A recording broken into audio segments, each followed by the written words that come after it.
school, Louisville boy like Reese Gaines. I know we were cool back then, but things changed. Your chick give me brain, my chicken's free range. Reporting live from the 5. All right, welcome everyone in to the first iteration of the Cracked Paddles podcast. I am your host, Alex Crum, aka AC, alongside my good friend Kevin Dong, aka KD. We're thrilled to be here with you on this Sunday evening. Nothing happened this week, nothing eventful at all. Nothing eventful at all, and we're thrilled to be here with you guys to bring you all things pickleball. A little bit about myself. Again, my name is Alex Crum. I am a tennis coach and have been for the last 6-7 years. I am a musician. The album Just for Fun is streaming on Apple Music, Spotify, etc. And I am a professional pickleball player. Kevin? Hey, I just want to say that album is fire, okay? So I've listened to it for hours on end, so I support it, and you should check it out too. So I'm Kevin Dong, otherwise sorry to cut you off. Anna Bright tweeted that she bookmarked the album to listen to it. So I told her favorite song would be Chardonnay. Still waiting to hear back on that. That's my number one on that album. All right. Okay. So it's got double endorsement there. Beautiful. Kevin Dong, otherwise known as KD, whatever you want to call me. I washed up tennis player, became pickleball player. Still work full time in finance, but hey, here we are, just trying to get better day by day. Godspeed. Amen. We want this thing to be all-encompassing pickleball, right? We want to talk about the amateur side. We want to talk about paddles. We want to talk about the pro game. We want to talk about the growth of pickleball. We want this to be interactive. So we really want to do everything in the world of pickleball. I thought for this first episode, we would just start at the grassroots, give you just a couple of numbers about pickleball to start here. Pickleball, which I'm sure you've heard 1,000 times, is the fastest growing sport in America. 311% growth over the last 3 years. We're at about 20 million players. That number's probably higher now. Growth rate of 43.9% a year, which are pretty staggering numbers, and I only think these numbers will go higher. So I'll start with the question to you, Kevin. Why do you love pickleball, and how did you get into pickleball? So I actually played pickleball for the first time in my fiance's family's backyard like 6 or 7 years ago. But amazing. I have no idea what rules we played by. And then the next time I played pickleball was a few years ago with a couple old college tennis buddies who moved to Cincinnati at the exact same time as me. And, you get a bunch of washed up tennis players together. We don't want to play tennis anymore because we're sick of it. We thought we were like absolute pickle gods. And then all of a sudden we played like there's a local pro who just showed up at the park and we were doing some like 3-man drill. And he was like, do you guys need a fourth? Like I can hop in. And we were like, whoa. Like, we're kind of hot like, stuff. Buddy, are you sure? Are you sure you can handle this? We were like, dude, let us finish this drill and then we'll let you play. And this guy wiped the floor with us. So it was just like, for me, it's like, okay, it's this thing that everyone, likes to make fun of or thinks is so easy. Then you get in there and you're like, oh, there's a low barrier to entry, but there's so much to master. So kind of like that growth mindset and just peeling the onion back and learning and being able to get better at something. Like that's my favorite part of it. Cause like, dude, like I'm 30, I just turned 30 a couple months ago. I mean, you don't get to get better at things as an adult very often. Like there's not a whole lot of stuff that's like, oh, like I'm learning a new skill. So for me, that type of thing is just that's really fulfilling for me, and that it's just a lot of fun to get better and keep working towards something. Sure, and just to piggyback on that, I think at this current juncture, this is more of a hobby for us. Hopefully, that's going to change soon, but it's a healthy hobby. Right? Like there are so many other things that we could be doing as, middle-aged. I don't know if I'd say middle-aged. I still feel young, but adults, so many more toxic things you can be putting your time and energy into. I mean, there are nights, Friday nights, Saturday nights where I'm like, I need to go to bed early because I'd like to get up and play pickleball. You know what I mean? I could be drinking, high noons at the Rusty Trombone with 6 or 7 of my boys, but instead I'm hanging out doing this, doing that because I got to get up early. So I think, it is an expensive hobby, but at the end of the day, it's an extremely healthy hobby, right? True. So is that what you love about pickleball, or is there more? Yeah, well, And there's more how'd you to get it for into me. it? I mean, well, I started playing about, I think the first time I picked up a paddle was about a year and a half ago. I teach country club tennis, and I was up at a club in Maine called Prouts Neck. Shout out Prouts. And there's a gentleman up there by the name of Brett Warner who is very connected in the pickleball space. And I think at one time he was a top 50 singles player in the world. Now, this is going back 2 or 3 years ago. And I heard, I had hit a pickleball maybe once or twice, and it just felt right to me. It felt natural, just ripping the ball. I was always good at ping pong, always had a terrible serve in tennis. And so it felt right for me. And I remember telling my boss, I said, I think I could play pro singles at a high level. He said, well, you're in luck. We got a top 50 player who's a member at the club who's in town. So I was like, all right, set it up. Let's go. So I met Brett. I'm still in contact. We're still good friends to this day. Shout out Pure Pickleball. And I went out there and we played a match. I think we played like 3 out of 5 sets and I beat him. And in that moment, I remember I got on Instagram afterwards and was like, I'm going pro in pickleball. Like, I'm going to destroy everyone. Like, I'm going to be the best. Um, and yeah, after that, I started competing professionally right away and was humbled early on by Jason McNulty in Cincinnati, that little rat. But obviously, as time has progressed, I still haven't had the time to really train yet. That's going to change as well. But I have had some success. So I love just competing. I love competing so much. I always have my whole life, and pickleball has allowed me to do that at my age, which is something that I never expected to be able to do again.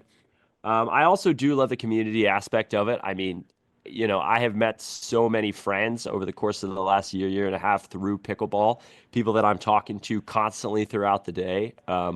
We didn't I know each think other a year and a half ago. we did not, which is crazy Yeah. because it feels like I've known you my whole life.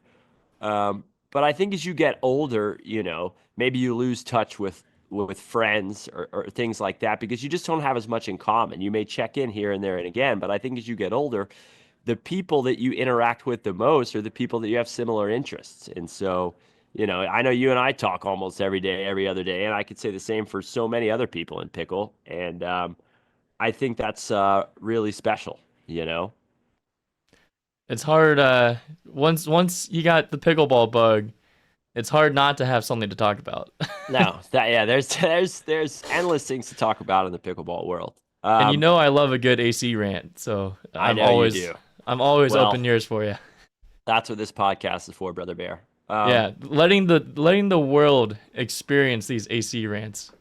Exactly. Hopefully I don't get canceled here pretty quickly. But Hey, we'll see how long we last. exactly. One thing that I did want to highlight, because I think this is the most special thing about pickleball. In all of pickleball, what I think is the most special thing, and I think which separates it from all other sports, is that if you want to go play flag football, or if you want to go play field hockey or bowling or anything, there are some logistic hurdles you need to clear. You need to contact people. Same thing with tennis. You need to set up court. You need to book a court. You need to get people who want to play. You need to find a time. In pickleball, you can literally go to any park at any point in time, not knowing a soul, and you can find game upon game upon game upon game. I think maybe, and in basketball, you can maybe kind of do this, show up to the park and hope to get in a game, but it's not the same. And that is incredible to me that you could show up to a new city having never been there, having not knowing a soul.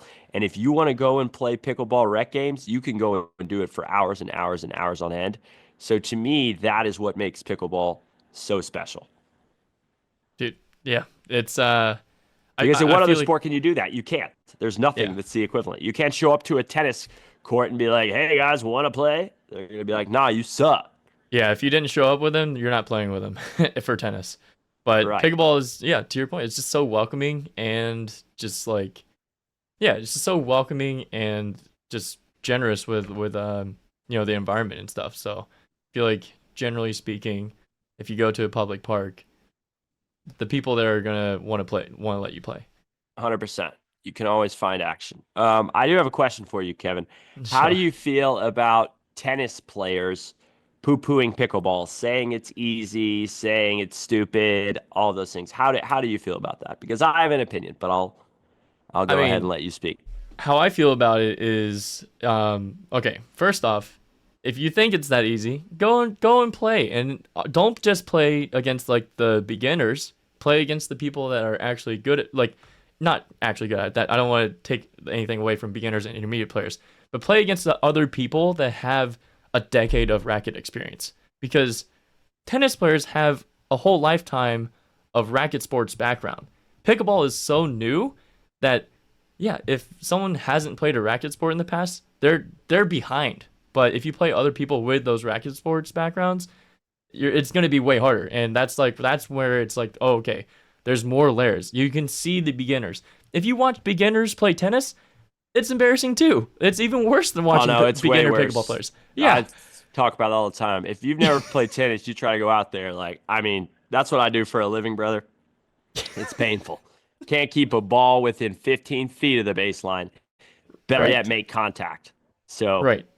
So if they want to go and watch the beginners of pickleball and judge it, then they're comparing the wrong things. They're not comparing apples to apples. Because if they look at the beginner tennis players, like the skill level is about the same. Like, so that to me, it's just like, hey, like you're saying You if you don't think know- you're that good, get in the arena then. You little exactly. weasel. You don't know what it's like until you're on the court, not watching a video on YouTube, but physically on the court, seeing how fast it is to hit a counter that's coming 40 miles an hour at you from 14 feet away.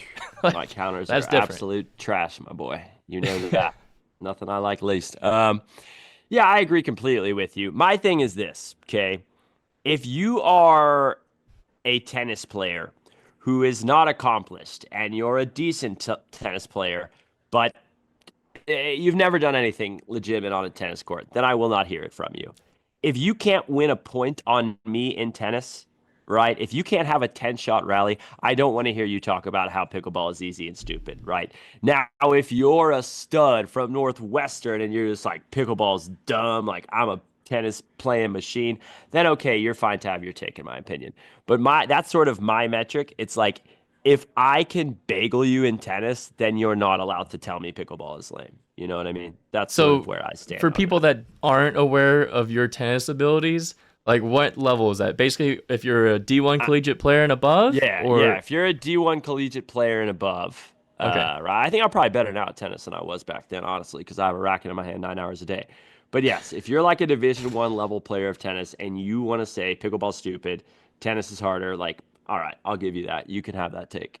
But Hey, if it's you're good- like, if you're like 4-0 and you're like work at JP Morgan and you like, you know what I'm saying, and you're like tennis is way harder, like pickleball's so dumb, but you suck and you can't even win a doubles match in your 4-0 men's league on Saturdays, then keep it to yourself, brother bear. Hey, it's a good thing I play pickleball because my D3 tennis resume wouldn't have an opinion in Dude, AC's Case world. Western's legit. No, yes, it would. Case Western's legit. A lot of good. Let me say that there are a lot of good Division 3 tennis players out there. Like some of the best Division 3 schools would take it to some like pretty decent level Division 1 schools. That's just a fact. Hey, we have a guy that played at Case Western and then he went and played at UVA during his master's degree. So, I believe it. Shout out James Hopper. I believe it. Okay, Kevin. All right. I think we should move on here. Things we don't like about pickleball. Mm-hmm. Do you want me to go ahead? I think you should start this one. You're All hot. right. Keep rolling. I'll just get this off my chest straight away. I don't like dinking. I have a very small brain. It takes a lot out of me to focus, like a lot out of me to focus. And after about the seventh dink, my brain is nowhere near the court. This is something I'm going to work on through meditation and other outlets, but I don't like dinking. The only time I like dinking is when I can like roll one out wide, and then I always get ATP'd to death. So it's something that I will learn to love eventually, I hope, but I don't like dinking. Another thing I don't like about pickleball is, sorry, I lost my train of thought there for a second. Go for it. Take your Another time. thing that I don't like about pickleball, okay, this is important actually, is I don't like how everyone who has ever played pickleball once puts PB in their Instagram name. In no other sport do people announce to the universe that they play the sport. You don't see PD pole vaulter. You don't see Johnny basketball. You don't see Joe Burrow FB. yeah, Joe Burrow FB. You don't see that. I hate it. And this is, listen, like literally 98% of my pickleball friends have PB in their bio. It's like, okay, brother, like We get it. We will deduce that you play pickleball from the 85 photos you had Katie Allen take it to APP Cincinnati. Like, we will figure out that you play pickleball. You don't need to put the PB in your freaking name. So are we gonna contact Tanner Tomasi, Kyle Kazuda, me, and just tell That's them different. everyone needs to remove it? That's different because you guys have successful brands. Okay, Tanner Pickleball. Like, I'm talking specifically about the PB. You can be PD Pickleball. That doesn't bother me. It's when you put the PB in there that just drives me crazy. And again, I'm sorry to all my friends. There's a lot of you out there I was gonna say, how many people with the are gonna PB. send you an angry text after this? I mean, I think maybe, I hope it's not an angry text. I hope what happens is they take the stupid PB off their name. I hope that's what's the end result of this. Hey, we'll see. We'll see if it starts a movement. Okay, I hope so. I genuinely hope so. Okay, what do you not like about pickleball, Kevin? My biggest thing is the durability of paddles. Like, Oh, wow. Yeah, that's dude, like, I've dropped like $4,000 on paddles like in the last 6 months, so right, and like, that's a me problem too. But there's just so many people, and obviously, okay, a lot of my friends are going to be people that are crazy about pickleball and train really hard and train often. So they're probably getting more reps than the average pickleball player. But Sure. still, you cannot have these pros being like, oh, like, and when I say pros, some of these are like semi-pros. They're not like actually, they're not like, this is not their full-time job. This is just like Right. they're playing on their normal schedule. right, And they're replacing their paddles every 2 weeks. It's like, that's insane to me. insane. Like, what, like, Think about like a in tennis what racket, world? dude. Like, I have this old Yonex I've been grinding for like 6 years, dude. Grommets are falling off. I bought it for like 220. It's still rolling. Even that, you can buy replacement grommets. You can Yeah. buy string and restring it. How much does Smart it cost guy. to restring your racket? $10, right? Like nothing. Yeah. Like, how much does it cost to replace the grit of your paddle? You'd buy a new paddle for Yeah. a couple hundred. Yeah, Like, I- 300. That's the right 200 or 300, depending on what paddle you're going for. But I think that's like one of the biggest problems with pickleball. And like, if that gets fixed, at least for the amateurs, for pros, sure, we might need something a little bit different. But for the mass market, that's got to be resolved. Like, Yeah. Oh, I 1,000% agree with you on that. But Um, anyway, that's my biggest current pet peeve. And the second one, not to cut you off, is just a little bit, just in general, the confusion around the tours and how to keep fans like following along, because even like family members or friends, they're like, oh, like, how can I follow along? And I'm like, it's kind of hard. Like, I don't want to have to explain all the websites and all the things that you have to do to like follow and keep up.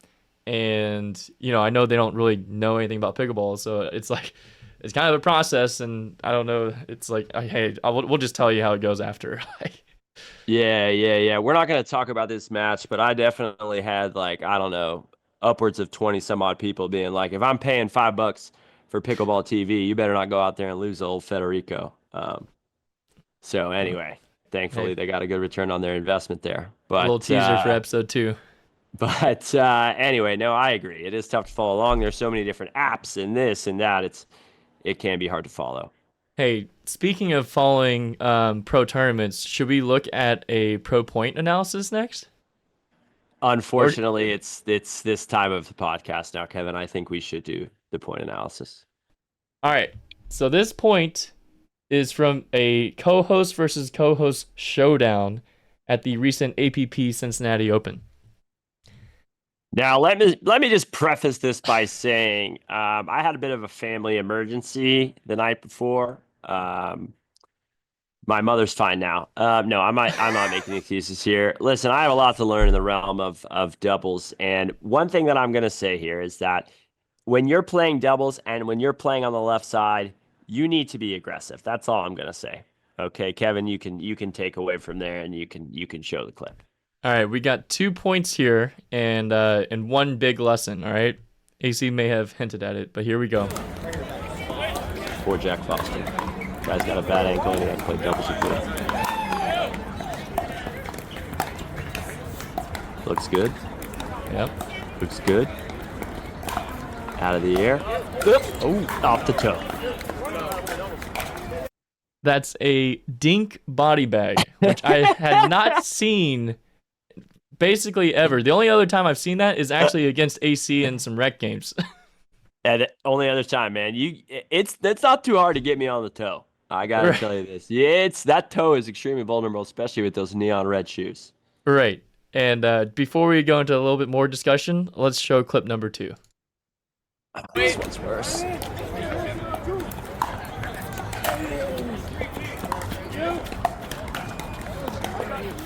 We get in pretty easily here. Good Nice transition. little dink in the middle. Pulls him wide up. Oh. What was that? We had Wade's in a little bit of trouble. He dinks it into the middle, and then everyone looks at it. Stop the camera Oh. right there, though. Look at that base on me. I mean, I always talk to my students about a wide base. That might be the widest base you'll ever see on a pickleball court. Looking sturdy out there, I can say that. But What happens next? Unfortunately, just not quite enough reach, not enough commitment. Oh, right off of Jack's foot. So that's my ball 100%. I need to slide and take that. Yeah, I would agree. But 100%. But I will say, like, I'm assuming you guys had a strategy of Jack crowding the middle from the right side. Is that correct? To be frank, there wasn't a whole lot of strategy going on here. Well, to give a little bit of background, like in the very first game, like one of the first few points, we're dinking. I dink into the middle, and Jack just reaches in and just destroys a backhand at me out of the air. So I was like, oh, that's their plan, is that Jack's going to play a big right side. And he just gave Tario this thing right at my feet, and I was like, okay, that was embarrassing. High praise for Jack's backhand flick. You won't catch me saying that. But No, hey, I thought it was a safe spot. No? And no, I thought it was a safe spot. So what we ultimately did was like, okay, we figured that was the plan for you guys. So I started dinking behind Jack to get him out of the middle, and I think Wade was doing the same thing, and that ultimately led to this. So, the lesson here is find the spots that you want to hit to. And if they're not available, move the dinks around to make your preferred spots available. That's the big lesson for us. 100%. And for AC, if you're gonna play left side, commit. You can't be a weasel if you're gonna play the left. This is why mixed doubles gives me trouble as well. I always feel like I'm gonna hit the girl in the back with my paddle, and when I swing, brother, I swing. So it's just like I'm always worried about hitting people and this. I mean, my paddle weighs like 9.5 ounces, dude. It's basically like a shake weight or something. It's heavy. Okay, so if I full swing, I feel like I'm gonna knock somebody out. But I just got to get over that fear. Next time I play with Jack, I'll slice that man in half before I let another ball go down the middle. I'll tell you that right now. He'll probably never play with me again though. But is the shake weight your secret to having a massive backhand? that's 100% it. There's a few other secrets that I'll divulge at later dates, but a little shake weight in the morning, a little 5-hour energy shot. That's the game plan. Perfect. That's good to know. I mean, just I feel like we gotta go into our rapid fire lightning round. It's time. Let's do a little rapid fire Q&A. So again, we want the show to be interactive. We want you guys to connect with us, send questions, whatever that may be. So that's how we're gonna wrap things today, Kevin. Let's go through it. Kevin will answer some of these. Some of them will answer both of them, and some of these, specifically a couple, only I will handle. Sounds good. And these were collected from our Instagram stories, so make sure you're following AC Baby and Kevin Dong Pickleball. Yeah, and Kevin Dong Pickleball. That way you will not miss out when we're asking for questions from the audience. Hell yeah. All right, first question. APP or PPA for aspiring pros? And I think there's not necessarily a right or wrong answer, but generally I would frame it as APP, lower risk, but also lower reward. PPA, higher risk, but also higher reward. So, I mean, I don't think it's a secret that the PPA has a little more visibility for their top players, but at the same time, it's gonna rack up more costs. If you do get in the top 50, you have to sign a contract. It's locking you into more fixed costs versus the APP is like, hey, you can play as many or as few as you want. So as you're getting better, if you're looking to get the pro reps, APP. If you're going all in and you're planning on being a top 30 player in the world, PPA. That's my take. Okay, well, I need to be careful with what I say here, but I'll be honest. I think that if you are playing professional pickleball as a hobby, you simply love traveling, love competing, love meeting people, that APP is not a bad route to go. I think that if you have aspirations for this to be a full-time job, then PPA is really the only way through. Um, the reality is that there are about 6 people total that I can name on the APP tour who make a living doing it, right?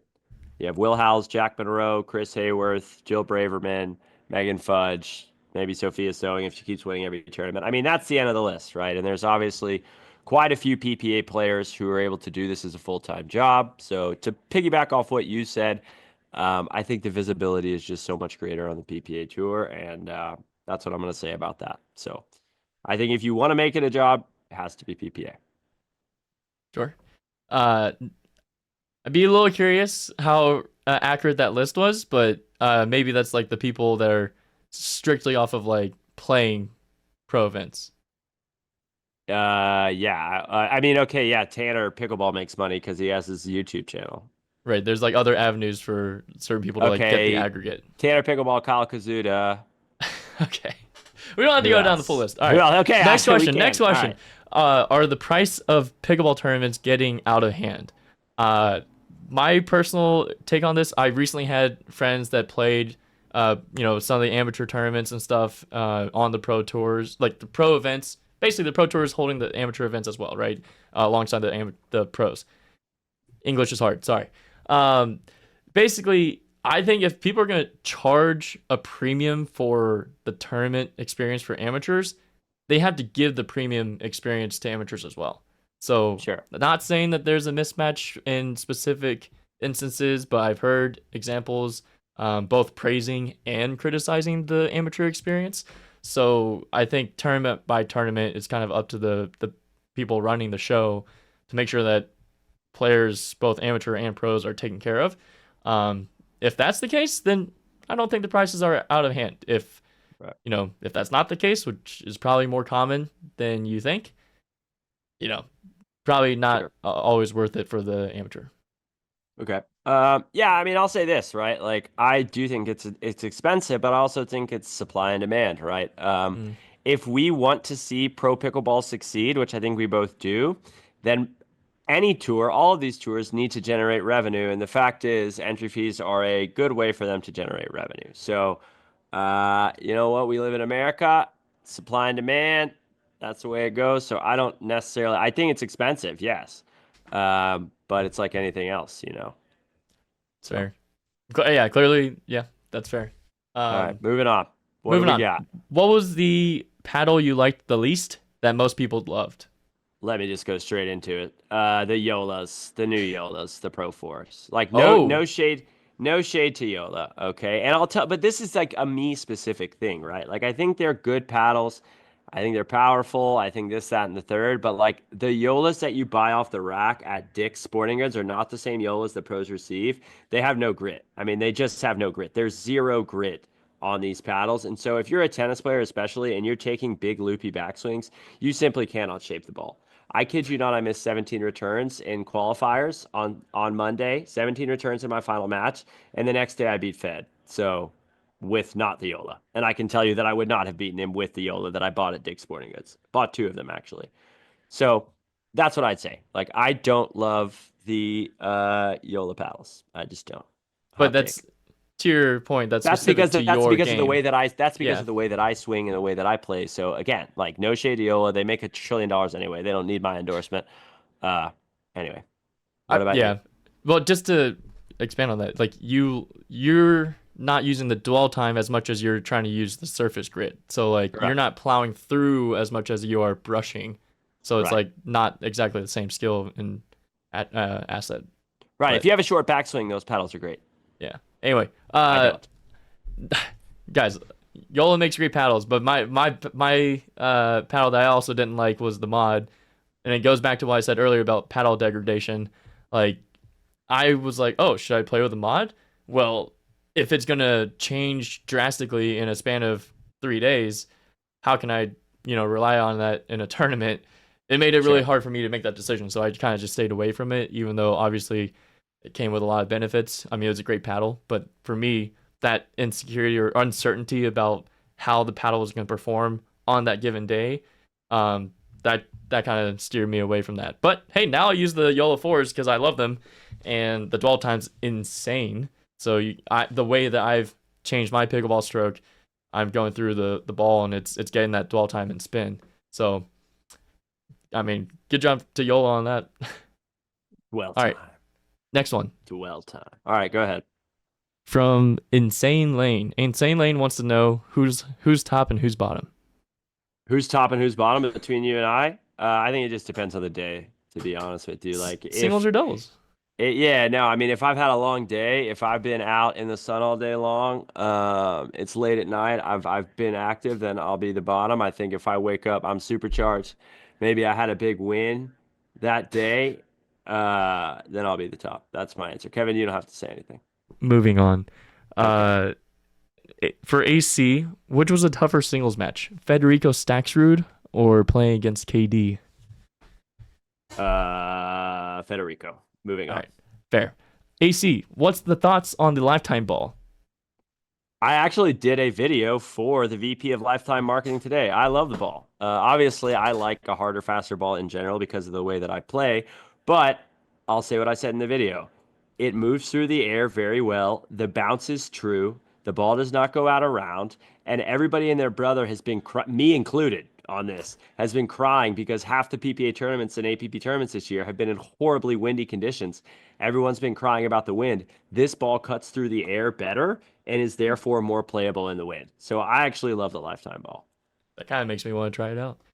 It's good. All right, last and final question. Let's go out with a bang. What's your favorite shot in pickleball? Backhand down the line. Passing shot. Clean winner. Simple. There you go.